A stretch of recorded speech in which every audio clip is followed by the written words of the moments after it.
Kada se danas pomene reč četnik, uglavnom svi pomisle na Drugi svetski rat i na jugoslovensku vojsku u otadžbini, a u glavi imaju sliku loše interpretacije četnika iz partizanskih filmova. Ko su bili četnici i kako i kada su nastali? Pogledajte u nastavku videa.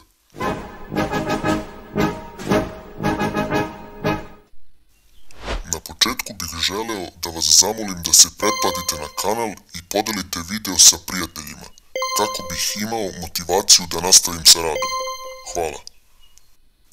Za vreme turske okupacije, srpske borbene grupe koje su se organizovale i borile protiv Turaka nazivale su se hajduci, a srpske borbene grupe koje su se organizovale u vojnim krajinama Austrije i drugih država i onda upadale u turske pogranične oblasti i napadale Turke, nosile su naziv uskoci. Pojam četnik prvi put se javlja na samom kraju 19. veka. Četnik je bio član male čete kao gerilski borac. To jest, četnici su bili samo moderna verzija hajduka i uskoka. Kao što su hajduci i uskoci branili srpsko stanovništvo u okupiranoj Srbiji, tako su i četnici branili srpsko stanovništvo na tada još neoslobođenim oblastima, a kasnije i u okupiranoj Srbiji. Od 1897. do 1903. godine srpsko stanovništvo na teritoriji stare Srbije i Makedonije trpelo je strašan teror od bugarskog VMRO-a, pa je stanovništvo počelo samostalno da formira čete kako bi pružilo otpor Bugarima. 1902. godine u Beogradu je osnovana Srpska revolucionarna organizacija, na čijem je čelu bio doktor Milorad Gođevac, a već sledeće godine formirana je prva zvanična četa od 10-ak četnika i za komandanta je postavljen Ilija Slave, Srbin iz Makedonije. Kasnije im se priključio kapetan Živojin Rafajlović, koji je vršio prebacivanje naoružanih ljudi na teritoriju stare Srbije. U to vreme u Skopju Srbi stvaraju udruženje Srpska odbrana i počinju da organizuju čete od lokalnog stanovništva. Vođe četa imali su titulu vojvode. U početku čete su imale 2 gorska štaba i nisu imale zvaničnu podršku Srbije, a četnici su bili uglavnom lokalno stanovništvo.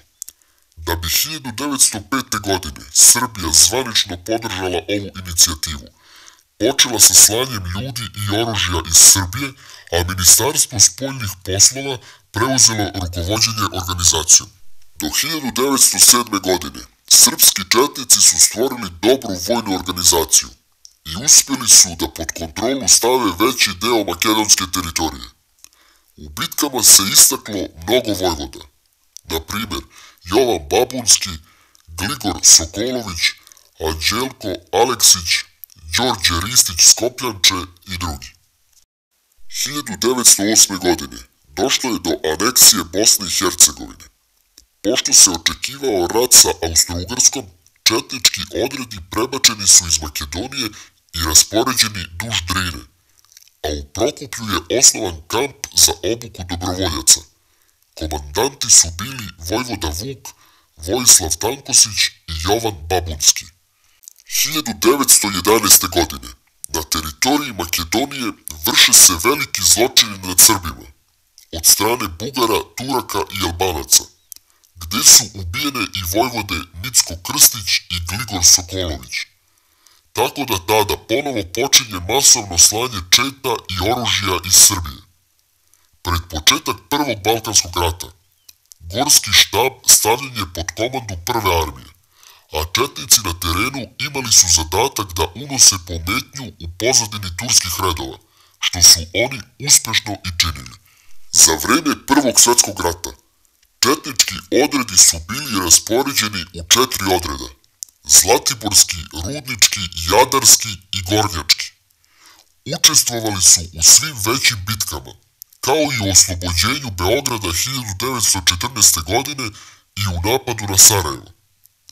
Odredi su imali velike gubitke 1914. i 1915. godine, naročito u borbama sa Bugarima, pa su zbog toga bili prinuđeni prinuđeni da se sa srpskom vojskom povuču preko Albanije na Krf.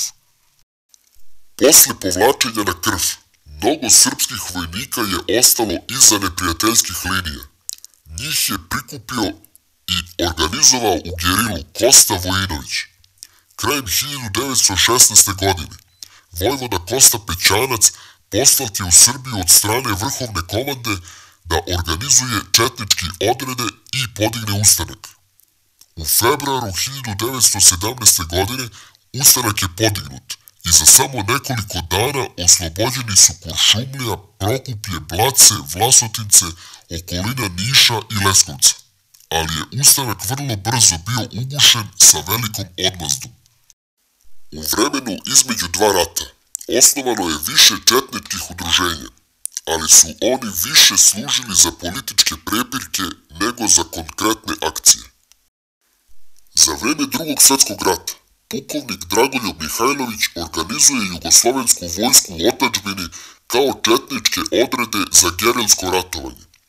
Pod njegovom komandom bili su i četnici organizovani u NDH oko Momčila Đujića. Također su postojali četnički odredi pod komandom Koste Pećanca, koji su otvoreno sarađivali sa okupatorom. Tada su u Srbiji postojale i razne bande koje su sebe nazivale četnici. Tada su i u Sloveniji postojali manji četnički odredi koji nisu imali značajnije akcije. Za vreme građanskog rata i raspada Jugoslavije, Vuk Drašković i Vojislav Šešelj organizovali su paravojne formacije kao srpske četnike, ali sa daleko lošijom organizacijom nego što je to nekada bilo. Također, Hrvati i muslimani su sve srpske jedinice nazivale četnici, pa čak i snage JNA, što one to svakako nisu bile. Poslednji put četnici kao vojna formacija delovali su na Krimu 2014. godine, ali oni nisu bili podržani od države Srbije, pa su mnogi od njih posle toga bili osuđeni na zatvorske kazne. Posle Drugog svjetskog rata, komunistička propaganda maksimalno je satanizovala četnike, pripisujući im razne zločine, što danas nastavlja antisrpska propaganda naših komšija. Tako da danas neko ko nije upućen u glavi ima sliku četnika kao bandita, masne brade, koljača i siledžiju, što četnici nikada nisu bili. Pravi četnici su oduvek bili hrabri i disciplinovani, elitni vojnici, moderni vitezovi, uvek na strani slobode, istine i pravde.